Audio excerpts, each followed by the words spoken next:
20대, 30대 우리의 청년 세대들은 뭐에 관심이 있을까? 어떤 것에 민감할까? 저희가 세 가지 정도 키워드로 좀 다뤄봤습니다. 돈 얘기도 있고요. 남녀 성평등에 대한 것도 있고, 아까 그동안 우리가 쭉 논의했던 사회가 좀 공정했으면에 대한 이 여러 가지 욕구를 담고 있습니다. 자, 좀 내용을 좀 보여드리겠는데, 벼락거지라는 저희 컨셉을 하나 소개해드리면서 두 번째를 시작해봤으면 좋겠습니다. 자, 벼락거지. 자, 한번 용어를 좀 설명드렸으면 좋겠는데요. 벼락부재의 반대말쯤 되는 것 같네요. 그러니까 주변에서 나는 투자하지 않고 있는데 주변에서 벼락부자가 투자 때문에 생기니까 나만 뒤처졌다고 생각하시는 젊은 분들이 있고요. 또 이렇게 넉넉고 있다가는 서울에서 집 살 가능성이 없다고 믿게 된 분들이 있습니다. 자, 지금부터는 이분들의 돈 이야기, 여러 가지 얘기를 좀 나눠봐야 되겠는데요. 저희가 역시 영상 하나 준비한 게 있습니다. 투자에 대한 얘기, 이 젊은 분들은 어떻게 생각을 갖고 있는지 보겠습니다. 이런 가능성하지 않는 이상은 이제 지금 현재 20대, 30대들이 돈을 큰 돈 만지기가 어렵잖아요. 그래서 감안하고 이제 투자를 하는 거죠. 실질 인감으로도 이게 살 수 없다는 절망이 있거든요. 세금을 많이 뺀다 뭐 이런 소리 나올 때마다 코인 장이 많이 흔들리다 보니까 확실한 대처 방안이 나오기 전까지는 공급을 별로 안 했습니다. 잘못된 길로 가면은 잘못된 길로 간다고 분명히 어른들이 이야기를 해줘야 된다고 생각을 하고요. 특히 젊은 사람들의 생각도 들었지만 맨 마지막 금융위원장의 얘기는 실체가 전혀 없어 보이는 코인에 젊은 세대가 많이 투자를 한 것에 대한 어른으로서의 걱정을 좀 담았는데 저 말 자체도 큰 논쟁이 좀 됐었죠. 저는 이런 거 가지고 논쟁 안 했으면 좋겠거든요. 본질에 위배되는 거고. 그러니까 젊은 세대들이 지금 굉장히 기성세대에 분노하고 있잖아요. 그 분노를 정직하게 안아야 된다고 생각을 해요. 그걸 어떻게 이용해가지고 표좀 얻어먹을까. 이런 생각하는 거 정말 나쁜 정치인이고 퇴출해야 할 정치인이라고 보거든요. 이게 굉장히 심각한 문제입니다. 그러니까 젊은 사람들 같은 경우에는 지금 문제를 갖다 집단적으로 해결해야겠다라는 이런 체험이 없거든요. 그러니까 다 개인적인 문제고 개인적으로 하다 보니까 경쟁이에요. 투쟁 대신에 경쟁을 하는 겁니다. 그러다 보니까 뭐냐면 경쟁이 문제를 해결해 주느냐 아니거든요. 경쟁은 분명히 소수의 극소수의 위너를 낳고 나머지 대부분을 다 루저로 만드는 거예요. 그런데 아까도 말씀하신 것처럼 지금 한국 사회가 어떻게 가냐면 이제 산업자본에서 금융자본주의로 변하다 보니까 근로소득이 아니에요. 저도 그렇거든요. 상당히 고소득자가 제가 20년을 모았는데 제가 20년 모은 그 돈이 누군가 아파트 사서 팔았을 때 차익만을 못한 거예요. 이랬을 때 사람들이 생각할 때 내가 아무리 지금 좋은 일자리도 없는데 열심히 일해도 집을 살 수는 없게 됐다. 그런데 딱 보니까 그렇게 떼돈 번 사람들이 보이거든요. 그게 이제 벼락부자죠. 거기에 비하면 나는 뭐가 되는 거예요? 벼락거지가 되는 거죠. 그래서 우리가 할 수 있는 게 뭐냐라고 했을 때 이제 코인으로 가는 건데 가상화폐로 가는 거잖아요. 주식이나 뭐 주식까지는 모르겠는데 이제 가상화폐라는 게 상당히 위험한 자산이잖아요. 사실 다단계거든요. 이게 결국은 뭐냐면은 나보다 더 큰 바보 이론이거든요. 내가 지금 이거 말도 안 되는 이걸 갖다 이 값에 사는데 내가 이걸 사는 것은 왜냐하면 나보다 더 큰 바보가 있어. 이걸 내가 산 것보다 더 비싸게 사줄 더 큰 바보가 있기 때문이다. 그런데 그게 막 피라미드라는 게 만약에 인구가 무한대라면 좋은 사업이죠. 근데 어느 순간에 이 무한이 아니라 유한이기 때문에 누군가는 마지막에 큰 피해를 보게 되는 거거든요. 그러니까 그 어른의 입장에서는 그런 얘기를 해줘야 되는 거죠. 비트코인이 뭐 좋은 건지 모르겠지만은 적어도 굉장한 고위험이고 너희들이 정말 어떻게 번 돈이냐 그 돈들이 그 순식간에 날릴 수가 있다. 왜냐하면 어떤 사람이 돈을 벌었잖아요. 노동을 하나도 안 하고 벌었으면 그 누군가가 노동을 때워야 된다라는 거예요. 이런 게 사실 헝거게임인데 그런 헝거게임에다가 막 그 헝거게임의 욕망을 막 정치인으로서 부추기고 이러는 건 전 좋은 태도가 아니라고 보거든요. 아까도 얘기했듯이 젊은이들이 왜 그러냐 하면 테러를 못 찾는 거거든요. 테러를 못 찾기 때문에 어떻게 되냐면은 그러니까 여성 페미니스트라든지 어떤 가상의 적을 만들어가지고 그쪽에다 분노를 투사하는 방식으로 그런 식으로 해소하는데 그게 아니라 여당이든 야당이든 간에 이걸 문제를 정확하게 받아야 되는 겁니다. 근데 코인 문제는 이제 그 코인 열풍 문제를 두 가지를 좀 구분해서 봐야 되는데 하나는 그러니까 우리 청년 세대가 왜 코인 투자에 지금 앞다투어서 몰입하고 있는지에 대한 원인 진단 그건 지금 진 교수님이 저는 정확하게 해주셨다고 생각을 하고요. 근데 그러면 이게 지금 뭐 헝거게임이고 순식간에 날릴 수 있는 리스크가 있다라고 하는데 그러면 어떻게 할 거냐라는 거에 대해서도 얘기하지 않을 수가 없다고 생각하거든요. 그거는 사실 이 원인 진단하고 좀 다른 문제죠. 그 원인 진단에 대해서는 저는 말씀하신 부분 다 공감하고 불안이 원인이고 지금 어떤 월급과 저축만으로 자산을 축적할 수 없고 안정적인 생활하기 어렵다라고 생각하니까 어떤 이런 기대 수익이 좋은 리스크가 크지만 이런 기회를 통하지 않고서는 이런 기회를 잡을 수 없다고 생각을 하는 거죠. 근데 그러면은 이미 이게 지금 세계적으로 가상화폐가 거래되고 있는 상황에서 이거를 위험하다고 해서 그럼 정부가 이걸 막을 수 있냐? 사실 그렇지는 않거든요. 그래서 세계적으로 존재하는 사회 현상이고 경제 현상인데 이거를 옳다 그르다 해라 하지 말아라. 사실 지금 이런 접근보다는 그 시장 질서를 우리가 투명하게 관리하고 있느냐 이런 관점에서 봐야 되는 측면 분명히 있다고 생각하고요. 사실 암호화폐라고 하는 게 잘 아시겠지만 출발이 무정부주의적인 거죠. 그 중앙은행 없이도 우리끼리 거래할 수 있도록 하는 기술을 만든 거고 이게 이제 제도권 안으로 들어오려고 하니까 새로운 제도를 설계하는 이제 과제가 놓여 있는 건데 사실 2018년부터 이제 이 논의가 이루어지고 나서 해외에서는 몇 가지 컨센서스가 정립된 것들이 있습니다. 첫째는 이 코인이라고 하는 게 파운데이션, 그러니까 재단에서 발행하는 것이다 보니까 누구한테 무엇을 청구할 수 있는지 그 권리가 불확실한 측면이 있습니다. 그래서 이 청구권의 내용이 어느 누구에게 무엇을 청구할 수 있는지 내용이 명확하다라고 하면 이건 금융자산도 될 수 있는 거고 사실 ETF 같은 금융상품도 나올 수 있는 거죠. 나와 있는 것도 있고요. 그런데 가상화폐 거래소가 자신이 지금 취급하는 코인의 내용이 뭔지, 청구권의 내용이 뭐고 누구한테 무엇을 청구할 수 있는지 제대로 공시하고 있느냐라고 하면은 그렇지가 않죠. 내 가게에 물건을 가져와서 팔면서 그 물건이 어떤 물건인지 전혀 알려주지 않고 지금 거래를 시키는 거거든요. 그래서 사실은 이 코인에 대해서 백서, 그 내용에 대한 어떤 공시를 거래소가 하도록 하는 것, 그러니까 이게 증권시장에서는 유가증권 신고서를 공시하게 하는 거랑 이제 같은 맥락에서 필요하다고 생각을 하고요.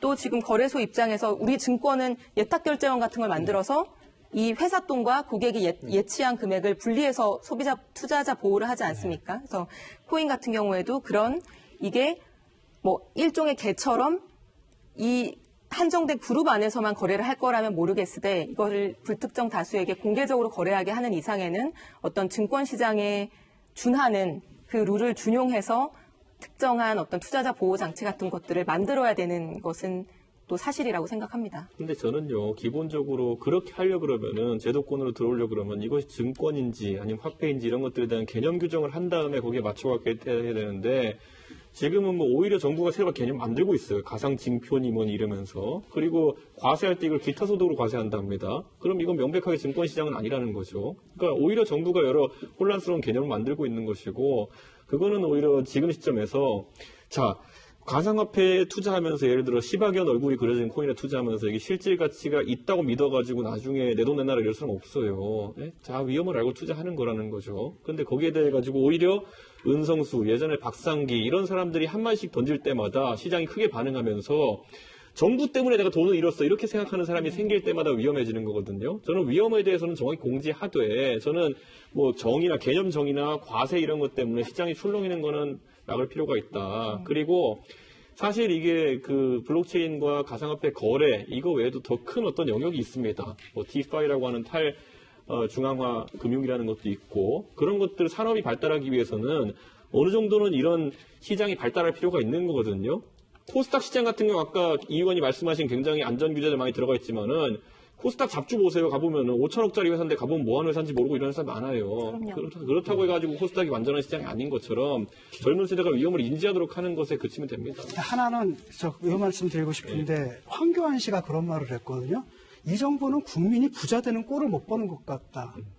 그러니까 코인 사가지고 정말 부자가 되면 내가 재산 다 팔아서 코인 사겠어요. 이건 정치인으로서 굉장히 무책임한 태도거든요. 정부를 비판하는 건 좋은데 이런 식으로 무분별한 욕망들을 다 부추기는 것, 그 위험을 부추기는 것. 왜냐하면 얼마 전에도 신문 났잖아요. 그 가상화폐 투자했다 2억을 날리고 자살했단 말이죠. 이런 일들이 이제 계속 벌어질 수가 있는 거거든요. 이렇게 위험한 문제인데 그저 정부를 공격할 소재로만 삼거나 이래서는 안 된다라는 겁니다. 이거는. 예. 제가 이 코인 문제는 지금 워낙 굉장히 초미의 관심사니까 좀 명확하게 해야 될 것 코인 같은데. 안 하고 저희 패미하면 안 돼요? 아까 한마디 해가지고 되게 하고 싶은데. 일단 요거 하고 여기까지 정리를 좀 하고 하겠습니다. 다만 그러니까 이제 이 비트코인이나 이런 그 암호화폐 자체보다는 이 화폐에 몰리는 2030 세대의 마음 그에 대한 얘기를 좀 더. 근데 문제는 저는 했으면 이거라는 거예요. 그러니까 청년들이 이거 위험한지 알고 투자하는 거 맞죠? 근데 위험에 대해서 어떤 인식을 알려주면 된다라고 말씀을 하셨는데 또 한편에서는 뭐 이거를 개념을 정의하고 뭔가 뭐 규제를 설정하고 뭐 세금을 부과하고 하는 건 하지 마라라는 취지로 제가 들었는데 이 위험을 인지하게만 그냥 위험하다라고만 얘기해주면 끝인가요? 그게 정부가 해야 될 일은 아닌 것 같아요. 저는 오히려 아까 예탁원 같은 거 말씀하셔가지고요. 지금 거래소별로 지금 이미 인증 같은 걸 이제 들어갔습니다. 정부에서 거래소 인증을 하기 시작했고요. 가장 기본적인 일탈행위, 예를 들어 아까 예탁된 고객 자산을 빼돌려서 팔아먹는다든지 또는 시세 조종. 이런 것들은 제가 다 관리해야 된다고 보지만은 나머지 사안들에 대해 과세나 이런 것들에 대해 가지고는 그건 이것이 증권이다 아니다 화폐다 뭐 이거 하나만 정해주면은 거기 따라가면 되는 거예요. 지금 가장 문제가 되는 거는 이 민간 거래소라는 것들. 자, 대부분 국가에서 주식 거래소라는 것들도 다 민간 거래소들입니다. 그들이 오랜 기간 동안에 신뢰라든지 이런 시스템을 구축해가지고 지금의 나스닥이 있는 것이고 다우존스가 있는 것이고 이런 것이거든요.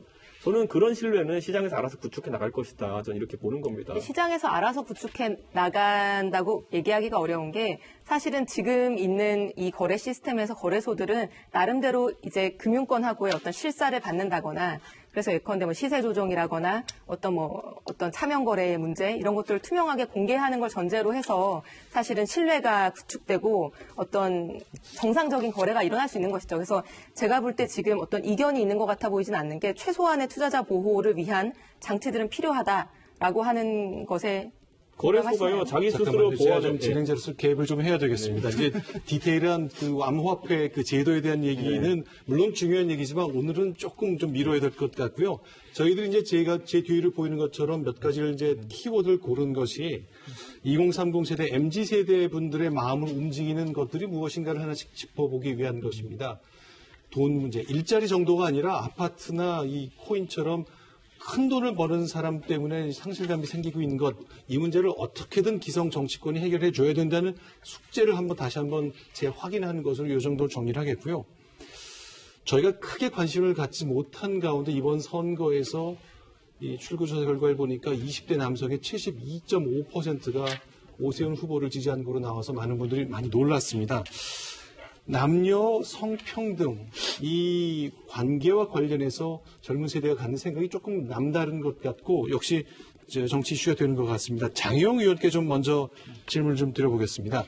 그러니까 전체가 아니라 2030 세대, 청년 세대를 좀 좁혀보면은 장 의원께서 보시기에 남녀 차별 없이 어느 정도의 성평등의 기반이 좀 갖춰져 있다고 보시는지 아니면 좀 아직 더 가야 된다고 보시는지 어떻습니까?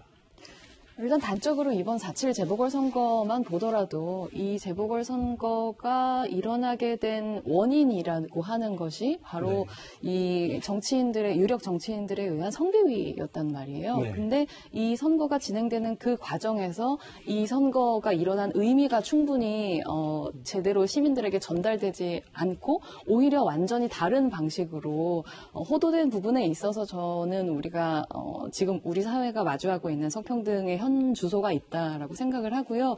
과거부터 많은 여러 노력들이 있어 왔습니다. 그렇기 때문에 젠더 평등이라고 하는 것이 조금씩 나아지고는 있지만 여전히 우리 사회에 있어서 이제 젠더 평등이라고 하는 것은 이루어가야 하는 과제이지 뭐 다 이루었다거나 과도하게 이루었다거나 이렇게 이야기할 수 있는 것은 절대 아니죠. 민주당은 어떻습니까? 72.5% 20대 남성의 3분의 2 이상이 국민의힘 후보에게 표를 줬다. 이거는 예상치 못했던 숫자였을 것으로 짐작이 되는데요. 당내에서는 어떻게 이걸 보셨어요? 뭐 놀라운 숫자죠. 어떤 특정한 세대의 특정한 성이 그렇게 어떤 편중된 표를 주었다라고 하는 거는 굉장히 놀라운 결과였고요. 근데 이제 투표 결과를 보고 그게 이제 원인이 뭐냐라고 하는 것은 뭐 어떤 일정한 자의적인 측면이 있을 수밖에 없는데 저는 20대 남성이 국민의힘에 투표한 가장 큰 이유는 기득권화된 민주당에 대한 어떤 심판 그리고 일자리와 부동산 정책을 포함한 20대 남성의 삶을 둘러싼 많은 일들에 있어서 이제 삶에 힘이 되지 못했다라고 판단했기 때문이라고 생각을 합니다. 그래서 실제로 이게 어떤 뭐 민주당의 여성 정책에 대한 어떤 반발심이냐라고 하는 이제 뭐 주장과 의견들도 있는데 사실 그 얘기에는 좀 동의하기가 어렵습니다. 그래서 20대 남성의 뭐 문재인 정부 지지율, 직무수행 평가를 분석한 자료가 있는데 그 자료를 보더라도 이제 20대 남성의 정부 여당에 대한 지지가 뭐 오르락 내리락 하는 기점들이 있지 않았겠습니까? 근데 그런 기점들을 보면 사실 젠더 이슈, 예컨대 뭐 워마드 남성 누드 모델 유출 사건이라거나 그리고 여가부의 뭐 민간 고위직 여성에 대한 어떤 할당제 확대 정책 발표라거나 뭐 여경 체력 테스트 논란이라거나 이제 이런 젠더 이슈가 벌어졌을 때보다는 소위 말하는 이제 공정 이슈, 네. 평창 단일팀 이슈라거나 조국 사태의 입시 불공정 문제라거나 인국공 사태라거나 이제 이런 경우에 훨씬 더 남성들의 지지도가 많이 하락하고 출렁이는 것들이 이제 보이거든요. 그래서 그런 점을 볼 때 이게 어떤 젠더 이슈에 대한 반응이다라고 얘기하기에는 조금 섣부르다는 측면이 있는 것 같아요. 자, 기본적으로 보면요. 문재인 정부 들어가지고 새로 등장한 단어들과 구호들이 있어요. 예를 들어 보면은 다 기억나시겠지만 강남역 시위라든지 그다음에 이수역 사건이라든지 이런 걸 거치면서 단순한 형사 사건들에 대해 가지고 젠더 프레임을 붙입니다. 여자라서 죽었다. 기억나실 겁니다. 여자라서 죽었다라는 프레임 붙여가지고 그때부터 시위도 하고 굉장히 사회적으로 젠더 프레임이라는 게 생긴 건데 이게 정부나 정당에서 한 일은 아니잖아요. 실제로 어떻게 다 설명드리겠습니다. 네. 고유정 씨가 예를 들어 전 남편을 살해했다 해서 남자라서 죽었다 이런 프레임이 생긴 거 봤습니까? 근데 그걸 정부에서 했나요? 아니, 제가 얘기 말씀드리잖아요. 정부에서 기여한 사실들은 제가 말씀드릴게요. 예를 들어 이수역 사건이 벌어졌을 때 이수역 사건이 뭐냐면은 남녀 각각 테이블에서 술을 마시다가 시비가 붙었어요. 그래가지고 이제 한쪽이 얻어맞았다라 주장하면서 청와대 청원을 올립니다. 근데 거기다 뭐라 올렸냐면은 내가 화장을 하지 않고 머리가 짧기 때문에 맞았다라고 올려요. 완벽한 선동이죠. 그런데 거기에 대해서 30만 명이 동의를 하면서 거기에서 이제 이 사건이 커지게 되고 나중에 경찰이 들어가가지고 수사를 합니다. 그래서 임감룡 경찰청장이 국회에 나가서 증언을 해요. 사실관계는 청와대 청원과 올린 것과 좀 다르다. 이렇게 얘기를 하고요. 나중에 CCTV를 봤더니만은 여성이 먼저 신체적 접촉을 했다. 그러니까 때렸다는 거겠죠. 그런 얘기를 했고 나중에는 심지어 남성의 녹취가 그 안에서 녹취가 나와가지고 여성이 음란성 단어로 도발을 했던 것이 먼저 나옵니다. 그런데 거기에 대해 가지고 민주당 김한정 의원은 국회에서 경찰청장에게 어떻게 이야기하냐면요. 여성들이 수사를 받는데 불편한 점이 있는지 살펴보고 없도록 하라는 취지로 이야기했어요. 이게 저는 정상적인 상황에서는 나오면 안 되는 얘기고, 자, 정의당에서는 그럼 김종민 서울시당 위원장이 그때 뭐라 그랬냐면은 방송 나와서 가해자는 당연히 남성 아니겠느냐 이랬어요. 저는 근데 이런 것들이 정당이나 아니면 정부에서 이런 기본적인 형사사건을 다룬 데 있어가지고 젠더 프레임을 작동시켰다는 걸 믿을 수가 없고, 저는 결국 결과적으로 어떻게 됐습니까? 결국엔 이 사건 여성들이 문제 일으켰던 것으로 결론 나지 않았습니까? 그러니까 그런 사소한 예를 가지고 너무 아니요, 너무나 일반적으로 큰 예를 지금 큰 아니요. 결론을 내리는 것 같은데 아니, 그런 식의 끝낼게요. 어법들이 지금 최근 선정적인 수년 내에 어법이거든요. 있었던 사회 현상에 대해서 끝낼게요. 네. 자, 그러니까 결국에는 이런 갈등에 대해 가지고 구조적인 면이 이제 장작이 쌓이면요. 결국 인화성 물질을 얹었을 때 이게 터지는 거거든요. 근데 저는 이 사안에 대해 가지고 뭐 한두 가지가 아니에요. 예를 들어 계속 열거할 수 있지만은 성평등 교육이라는 것도요. 이번 정부 들어가지고 가서 하는 것들을 보면은 남성들은 자신은 나쁜 남성들과는 다른 사람임을 증명하며 노력할 수 있다고 생각한다. 이는 시민적 의무다. 이런 걸 왜 잘하는 학생들한테 가르칩니까? 과학적 이런 메시지를 왜 줘야 됩니까? 아니, 남성이 잠재적 가해자다. 이 얘기도 굉장히 많이 나왔던 얘기인데, 이번 정부 들어가지고. 이 성평등 교육학과 한국 양성평등 교육지원원에서 잠깐만요. 여성가족부 산하기관입니다. 잠깐만요. 제가 이준석 좀 씨, 정리를 하겠습니다. 그런 식으로 아주 세세한 아주 사소한 이런 것들을 들고 거기서 너무나 일반적인 정책들을 정부가 막 페미니즘 뭐 지나쳤다 뭐 이런 식으로 일반화된 결론으로 나가는 것은 지금 이대남들은 지금 막 환호할 줄 모르겠습니다. 그런데 그건 선동적 어법이에요. 그렇게 하지 마십시오. 잠깐만요. 자, 어디가 선동적 어법입니까? 자, 그리고 제가 말씀드릴게요. 이번 선거 나와가지고 이번 선거 분석들이 굉장히 많은 분석들이 나왔잖아요. 모든 매체에서 나왔고 모든 전문가들이 다 했는데 거기서 젠더 이슈가 이대남이 국민의힘을 찍었다라는 분석을 낸 데는 하나도 없고 내가 아는 한 그런 주장을 하는 유일한 분은 이준석 씨예요. 굉장히 일반적이고 보편적인 합의에서 벗어난 얘기를 좀 하고 있고 거기에는 어떤 게 있냐면은 이준석 씨 개인 이데올로기가 있다고 믿거든요. 왜냐하면 이준석 씨가 계속 안티페미니즘 캠페인을 했고 그다음에 그것을 가지고 제가 우리 당에서 72% 지지를 얻은 것이 바로 내공이다라고 얘기를 하고 싶어 하는 것 같아요.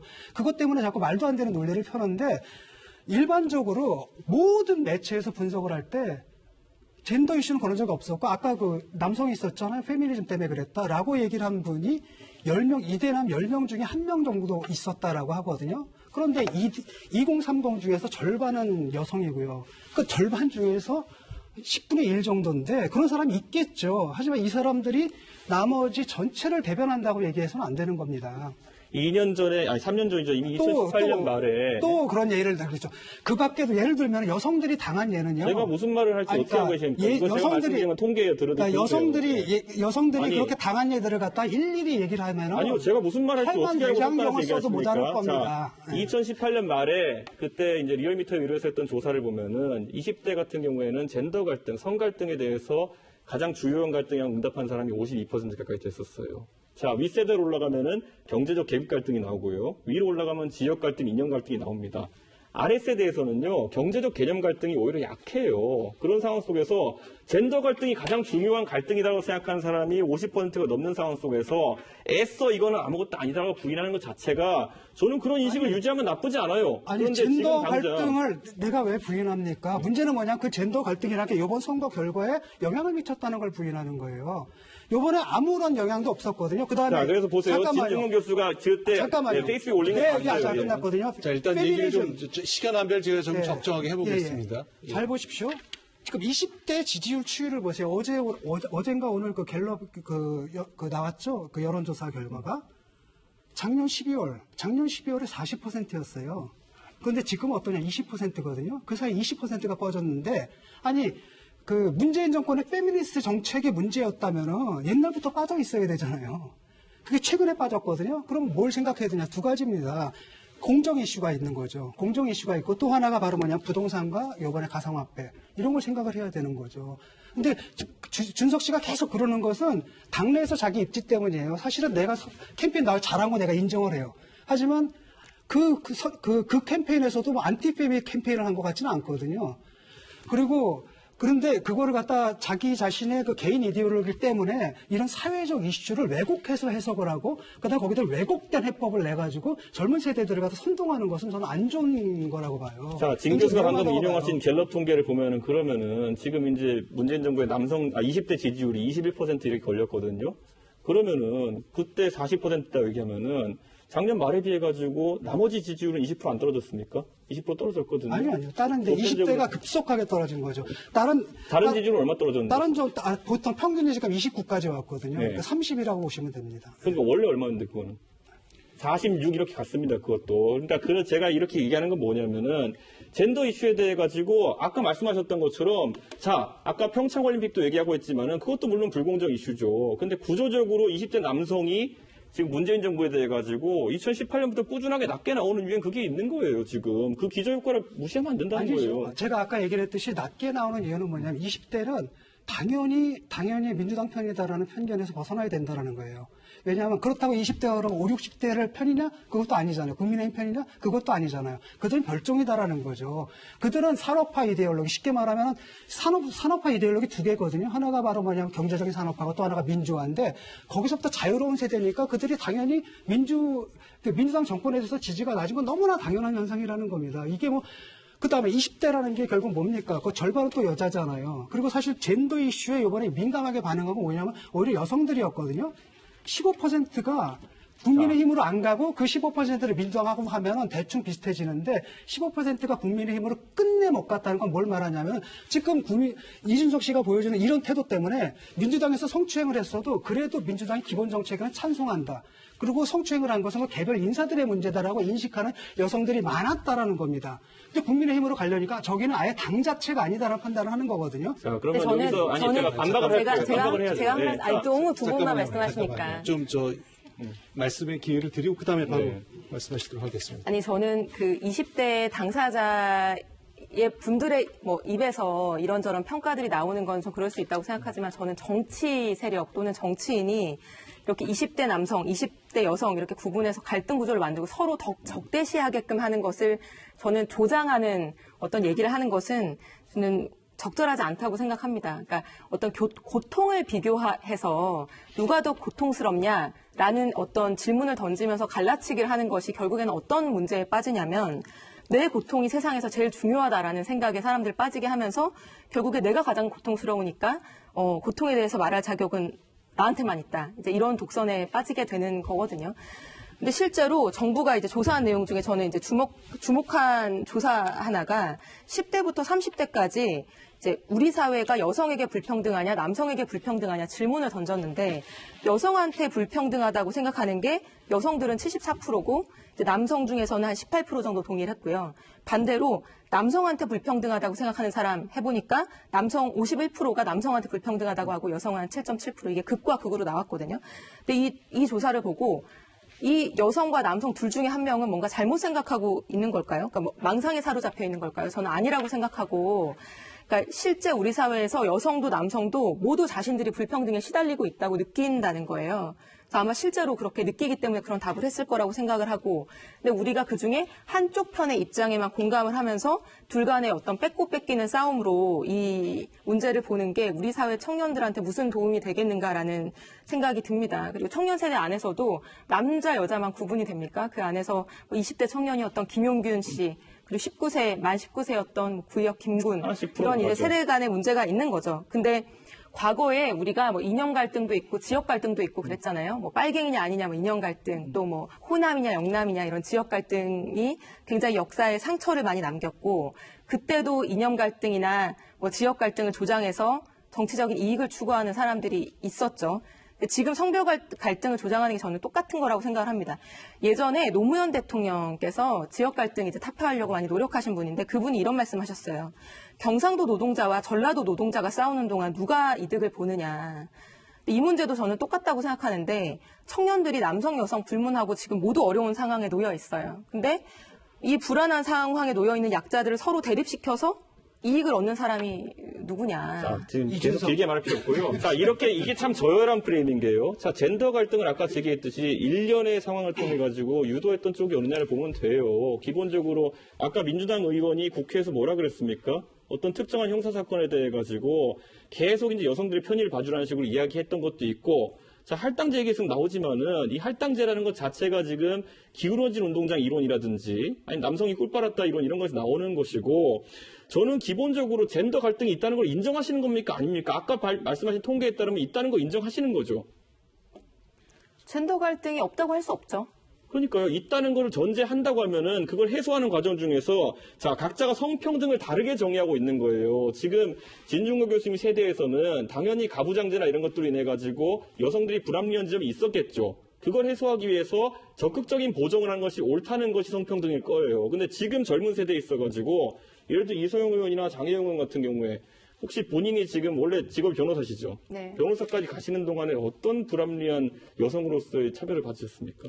그걸 뭐 일일이 이 자리에서 얘기할 문제는 아닌 것 같고요. 하나만 누가 공부하지 말라 그랬습니까? 반찬 먹지 말라 그랬습니까? 잠깐만요. 뭐 했습니까? 자, 제가 다시 한번 좀 개입을 해야 될 것 같은데요. 네. 자, 이제 역시 젠더 얘기 나오는 것도 지금 이준석 전 최고위원의 얘기는 현재 시스템이나 문재인 정부의 정책과 민주당이 주도하는 그 체제 하에서 20대 남성들이 성평등에서 손해를 보고 있다는 생각이 있기 때문에 이런 선거 결과가 나왔다고 얘기를 하는 것이기 때문에, 그러면 뭔가 바꿔야 될 게 있다거나 아니면은 저 정치권이 주도해서 남녀 성평등과 그 갈등을 없애는 방법이 뭐가 있다거나 그런 좀 해결책과 관련된 의견을 좀 모아갔으면 좋겠고요.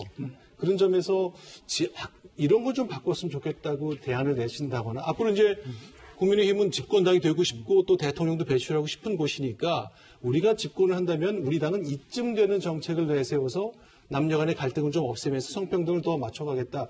가령 어떤 게 있을까요? 자, 기본적으로 성평등을 뭐로 정의하냐에 대해 가지고 다들 좀 합의를 했으면 좋겠습니다. 그런데 지금 이제 민주당이나 아니면 뭐 할당자자한 분들은 수치적 평등을 굉장히 중요시 하시는 것 같아요. 예.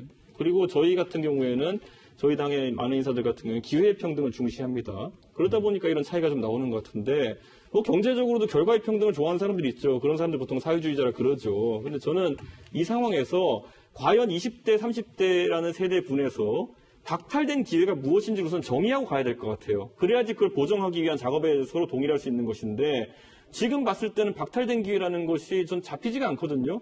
저는 지금 30대로 두 분의 뭐 그냥 계시지만은 여성이 진짜 만약에 저도 제가 과학고를 나왔지만은 여성이 이공계에 참여하는데 예를 들어 구조적인 어떤 장벽이 있다 그러면은 저는 그 기회평등을 만들기 위해서 같이 뛰겠습니다. 근데 제가 봤을 땐 지금 여성이 만약 수학과학을 공부한다 그래가지고 집에서 너 수학과학 하면 안 돼. 이런 집이 있나요? 아니면은 구조적으로 어떤 그런 걸 막는 장애물이 있나요? 그러니까 잠깐만요. 제가 다시 한번요. 제가 자, 좀- 시청자들을 위해서 네. 그러니까 이공계의 여성의 숫자를 늘리기 위해서 여학생에게 이공계 장학금이나 혜택을 많이 주는 제도가 불공정하다는 아니요, 그 얘기까지 가기 전에 아니, 지금 어떤 장애물이 있냐는 겁니다. 아니, 그러니까 장애물이- 그건 제가 얘기를 할게요. 네. 제가 그게 아주- 얘기를 할게요. 왜냐하면 이게 어떤 제도적인 장애물이 있느냐만 가지고 놓고 이제 말씀하시는 것 같은데 다양한 문화적인 장애물도 굉장히 큰 장애물이죠. 예를 들면 제가 아까 변호사 뭐 했냐 이제 물어보셨는데 그러니까 아들을 가진 부모에게 내 자식이 변호사가 되는 것은 그것도 굉장히 좋은 결과, 뭐 부모님이 원하는 바일 가능성이 높아요. 근데 내 딸이 변호사가 된다 또는 내 딸이 어떤 정치적인 리더가 된다 그거는 원하지 않는 부모들이 많습니다. 왜냐하면 그 단적으로 사회적인 인식을 보면 사회적인 지위가 높은 남성에 대한 어떤 그 사람들의 평가. 그러니까 그러면 그 집 가정교육 문제인데 왜 여기다 다 갖고 나오냐는 거죠. 그 집 문화 그러면 제가 어떡하는 할게요. 거예요? 자, 좀 정리하겠습니다. 제가 저 진중권 교수께 좀 네. 발언 기회를 드릴게요. 그게 아주 유명한 논쟁이에요. 그러니까 Message not for girls. 그러니까 여자들은 수학을 못한다 이런 게 있었거든요. 이게 왜 중요하냐면은 보통 이렇게 이공계잖아요. 지금 임금 격차가 많이 벌어지는 게 이공계와 이제 문송회. 여기서 많이 벌어지는데 여성들이 이제 많이 이제 문과 쪽을 지원하고 남성들이 이공계를 지원하다 보니까 거기서 임금 격차가 벌어지고 이런 문제거든요. 그래서 미국이라든지 여러 나라에서 그 논쟁이 벌어졌는데 결론은 뭐냐면 뭐 여자들은 애초에 태어날 때부터 수학을 못하냐 그게 아니다라는 겁니다. 자라나오는 환경 속에서 구조적으로 그런 환경이 만들어지고 특히 학교 교육에서 선생들이 그쪽 권한대요. 그래서 결론은 바로 뭐냐면은 아직 할 때부터 평등하게 그게 바로 기회의 평등이에요. 여자들한테도 성 역할에 대한 고정된 관념에서 벗어나서 그쪽을 권하는 쪽으로 이렇게 했을 때 이공계의 그 퍼포먼스도 높아질 것이며 그 다음에 성 격차도 해소되고 그 다음에 임금 격차도 해소된다. 이게 그 논쟁의 결론입니다. 근데 그 이준석 씨는 뭐 여자들한테 뭐 언제 우리가 너 하지 말라 그랬어 이런 식으로 단순 논리로 아니요, 그렇게 그런 해서 문제가 그러면- 아니고 가정교육의 문제도 아니고 우리 사회 전체가 해결해야 할 문제고 그 문제를 해결하는 게 정치죠. 그거 하기 싫으면 정치하지 마세요. 그래서 뭐 할당제 하자고 뭘 하자는 겁니까? 아니 할당제는 예를 들어가지고 네. 좀 전에 말씀하신 그거 있잖아요. 이공계 장학금 그거 박근혜 정권에서 만든 거예요. 알고 있어요. 예. 그렇죠. 그때 왜 그럼 반대 안 하셨어요? 저는 박근혜 대통령이 자, 많은 것에 그다음에 또 하나는 반대했고요. 박근혜 대통령 이준석 씨의 그 신중정책도 입장이 반대했고. 지금 예. 국민의힘의 공식 입장하고 정강정책하고 반대가 돼요. 지금. 알고 있습니다. 그렇죠. 예.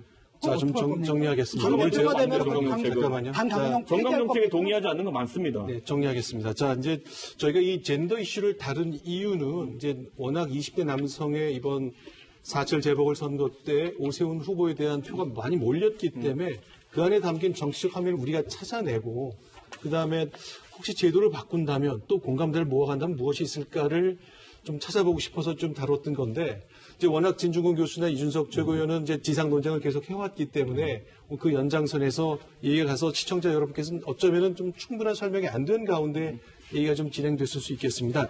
사실은 장혜영 의원도 그동안 사실은 여러 가지 개인적인 이 정치 역정도 좀 있었고 이런 과정에 여성이 지켜야 할 것 그리고 이 우리 사회가 남녀에 대해서 기대해야 될 것에 관한 굉장히 그 정확하고 강한 의견을 갖고 계시잖아요. 네. 좀 지켜만 보셨는데 좀 정리하는 차원에서 정의당의 생각도 좋고 장 의원의 생각도 좋고 좀 시청자들께 좀 소개를 좀 해주시죠. 네, 먼저 다시 주제에 좀 집중을 해서 말씀을 드리자면 이 20대 남성들의 72.5%의 오세훈 시장에 대한 지지를 어떤 민주당의 과도한 페미니즘 때문이라고 이야기하는 것은 저는 논리적인 비약이라고 생각을 하고요. 대한민국 사회의 20대, 30대 여성들이 겪는 성차별이라고 하는 것은 당연히 존재하지요. 제가 겪었었던 일이 또 그것을 반증한 하나의 굉장히 구체적인 사례이고요.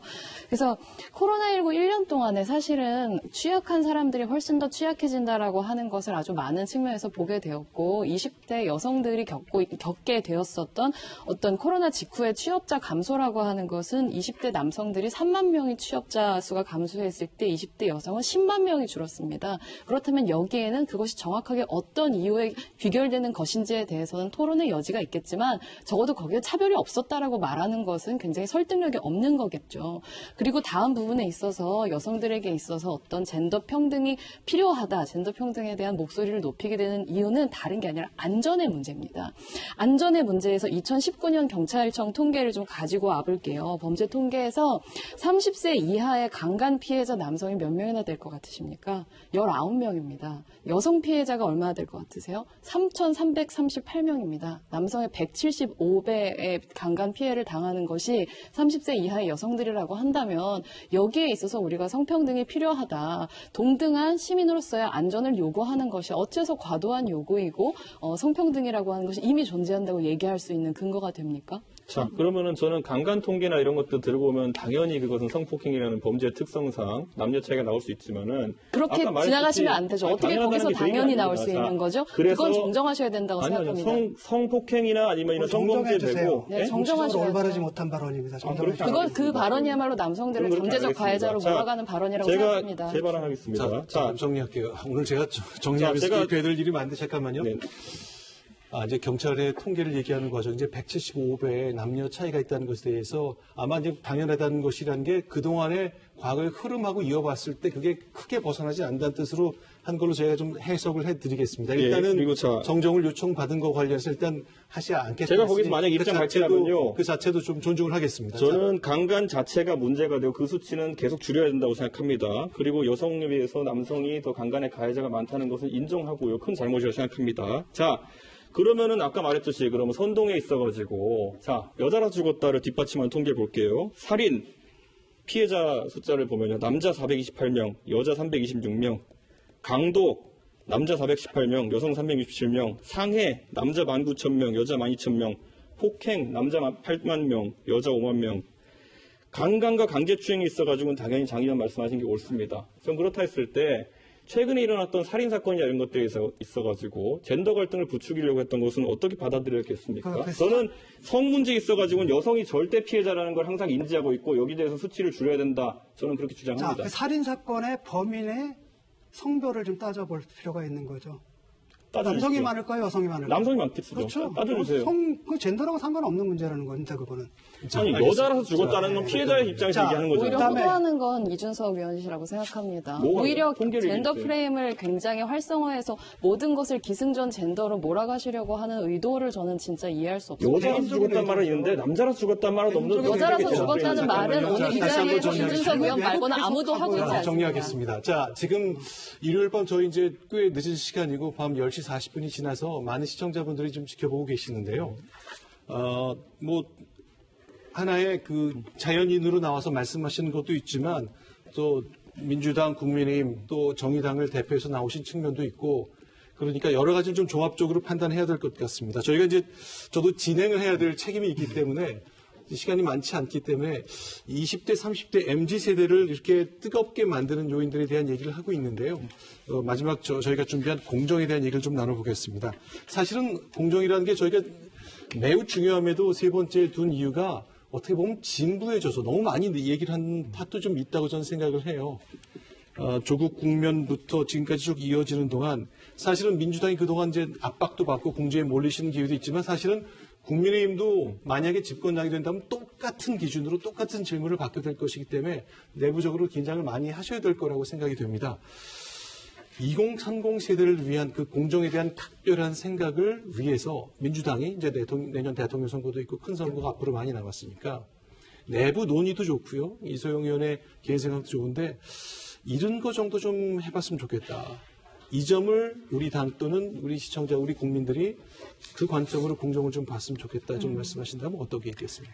그러니까 저는 우리 당뿐만 아니라 이제 기성세대들이 청년들이 원하는 이제 공정의 개념이나 내용이 자신들의 것과 좀 다르다라고 하는 거를 잘 모르는 것 같아요. 그래서 사실 지금 이제 기성세대 같은 경우에는 뭐 안정적인 주거나 자산이나 일자리 같은 것들을 이제 더 많이 가지고 있고, 2030 세대한테 이제 기회의 문은 굉장히 좁아서, 굉장히 경쟁이 치열하고, 그래서 뭐 1점, 한 문제 가지고도 결과가 이제 뭐 50등씩, 몇십 등씩 이렇게 오락가락하는 상황에서 그 공정의 문제가 굉장히 중요해졌는데, 예를 들면 이제 소위 임국공 문제와 관련해서도 그 당시에 우리 당이라거나 기성세대들이 생각했던 이제 관점은 비정규직의 정규직화는 좋은 거야.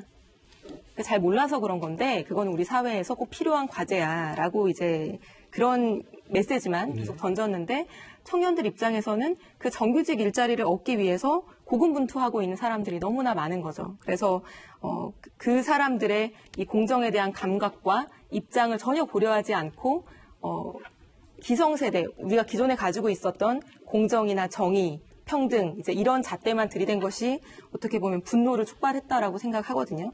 그래서 시혜적으로 좋은 일 하는 거다라는 관점으로 접근한다라고 하면은 계속 청년들과 충돌하게 될 거라고 생각합니다. 만약에 비슷한 일이 또 생긴다면 이번 선거 이후에 달라진 그런 인식 때문에 인국공 비슷한 정규직의 비정규직의 정규직화 이런 게 전하고 좀 다를 수도 있다고 보시는 건가요? 그러니까 비정규직의 정규직화 자체를 사실 청년들이 거부했던 건 아니라고 생각을 네, 하고요. 네. 근데 다만 이제 그 과정에서 다양한 그 직을 원하는 사람들에게 그래도 최소한 기회는 제공이 됐었어야 되는데 어떤 자의적인 기준을 가지고 이들에게만 기회를 제공했다라고 하는 게 이제 화가 난 포인트라고 생각을 하고 그런 부분 앞으로 그렇게 하지 말아야 되겠죠. 근데 시간이 많이 남지 않았기 때문에 좀 마무리 차원에서 한 30초, 40초 정도 시간을 드릴 테니까 정의와 함께 그 공정에 대한 생각과 함께 2030 정치에 대한 MZ세대 정치에 대한 좀 마무리까지 좀 진행을 좀 해봐야 되겠습니다. 아까 젠더 얘기 나누더라고 저희가 시간을 좀 많이 썼는데 시간 안배에 조금 무리가 있었습니다만 장혜영 의원께 좀 질문을 드려볼게요. 네, 저는 2030 세대, MZ 세대, 그러니까 우리가 원하는 정치는 자기 운명을 바꿀 힘이 자기 손에 있는 정치라고 생각을 합니다. 사실 지금 우리가 살고 있는 2030 세대가 살고 있는 이 시대를 만든 것은 그 이전 세대들이죠. 그 이전 세대들이 정치적인 또 경제적인 권력을 잡고 만든 세계가 이렇게 불공정하고 또 불평등한 세계입니다. 그렇다고 한다면 지금의 정치가 해야 되는 일은 이 불공정한 질서 그 자체에서 거대한 전환을 이루는 것, 다시 한번 자원의 커다란 재분배를 만들 수 있는 틀을 짜는 것인데 지금 그 부분에 있어서의 전환이 제대로 되고 있지 않은 것이 가장 큰 문제라고 생각하고요. 공정이라는 것은 굉장히 중요한 것이죠. 규칙을 지키라는 얘기니까요. 나는 규칙을 지키지만 다른 사람들은 이것을 우회해가지고 훨씬 더 빠른 길로 간다면 그 규칙을 받아들이지 못하는 건 너무 자연스러운 일일 겁니다. 그러나 규칙 자체가 만약에 너무나 불공정한 규칙이라면 이라고 하는 점에 있어서 우리는 종국에는 이 불평등을 해소하는 방향에 더 큰 어떤 MZ세대를 자꾸 이렇게 젠더로 갈라치고 무엇으로 갈라치는 것이 아니라 이 세대적인 경제적인 이익을 관철할 수 있는 정치로 거듭나야 된다. 그렇게 생각합니다. 그럼 미사 요구를 붙이는 것보다 경쟁을 하겠다고 하는 세대에게 공정하게 경쟁할 수 있는 기반을 만들어내는 것이 중요하다. 그리고 그 한면에서 굉장히 중요한 것은 아까 말했던 기회평등이 아닐까 이런 생각을 하고요. 잘 보면 기회평등을 다르게 정의해가지고 이제 기울어진 운동장 논부터 해가지고 굉장히 왜곡을 시도하는 경우가 있거든요. 저는 그런데 기회평등을 흐트러 놓으면은 결과가 아니면 과정이 공정하고 정의로울 수 없다는 것은 다 알고 있기 때문에 최대한 그런 어떤 공정한 장을 유지시켜 나가는 게 중요하다. 아니 대학 입시에 있어가지고 많은 사람들이 공정하다고 생각하는 틀은 점수 잘 받고 내신 잘 받고 이 정도면 되는 것이지 누구 딸이라서 누구 아들내미라 가지고 논문 쓰고 표창장 받고 이런 식으로 가니까 안 되는 거겠죠. 알겠습니다. 그러니까 시차에 주목해야 될 것 같아요. 예컨대 인국공 사태 같은 경우 비정규직을 없애는 건 구조적인 관점이잖아요. 그런데 공정의 문제는 개인의 관점에서 보는 거예요. 나는 이거 공부하는데 쟤는 왜 공부도 안 하고 붙어? 그런데 문제는 뭐냐면 경쟁도 굉장히 중요한데 문제는 뭐냐면 경쟁의 문제 해결하지 않아요. 경쟁에서 승자는 해결해. 근데 대부분 다 루저로 남거든요. 그렇기 때문에 우리가 그것이 아니라 경쟁을 넘어서 어떤 사회적인 해법을 제시할 의무가 있고 그것을 못 믿기 때문에 젊은 세대들이 그냥 경쟁의 이데올로기에 매달린다고 보고요. 또 하나는 젠더에 대해서도 이게 제로섬 게임이 아닙니다. 남자가 뺏고 그러니까 남자가 뺏기면 여자한테 가고 여자가 뺏기면 남자한테 가고 이런 게 아니라 위닝 게임이거든요. 쉽게 말하면 OECD 모든 국가가 젠더 평등을 정책으로 하고 할당제를 계속 추구해서 2030년까지 공적 영역에서 50대 50 성비를 맞추는 걸 목표로 나가고 있는 이유는 그게 정의롭기도 하겠지만 그것이 퍼포먼스를 늘리거든요. 그래서 그 GDP를 늘린다라든지 경제적 효과가 있기 때문에 그걸 하는 거라는 거죠. 국가 경쟁력 차원에서. 그래서 정의로운 것이 바로 효율적인 것이다. 이런 관점을 가져야 되는 거고 같이 함께 해야 된다. 갈라치지 말라. 이런 말씀 드리고 싶습니다. 알겠습니다. 좀 반칙인데요. 좀 마지막에 제가 틀린 얘기를 하셔가지고. 네. 마무리를 해야 되겠습니다. 자, 오늘 MZ세대의 정치를 말한다 토론 어떻게 보셨습니까? 제가 올해 방송을 해봤는데 오늘처럼 중재자로서 사회자로서 애를 먹었던 적은 처음인데 어쨌건 이만큼 뜨거운 이슈이고 또 MZ세대의 선택이 아마 내년 대선에도 적지 않은 영향을 미칠 것이기 때문에 아마 더 민감한 국면은 앞으로 1년 그 이후까지 계속 이어질 것 같습니다. 자, 다양한 의견, 주장도 있었고 해석도 공방이 있었는데 오늘의 저희 토론 보시면서 향후 5년간 국정을 맡겨달라고 요청하시는 정치권 많은 생각을 하셨을 것 같습니다. 구체적인 해법 준비해 주셔야 될 것 같고 젠더처럼 민감한 논쟁 대비를 해야 될 것 같습니다. 자, 오늘 네 분 수고하셨습니다. 아주 뜨거운 토론이었습니다. 고맙습니다.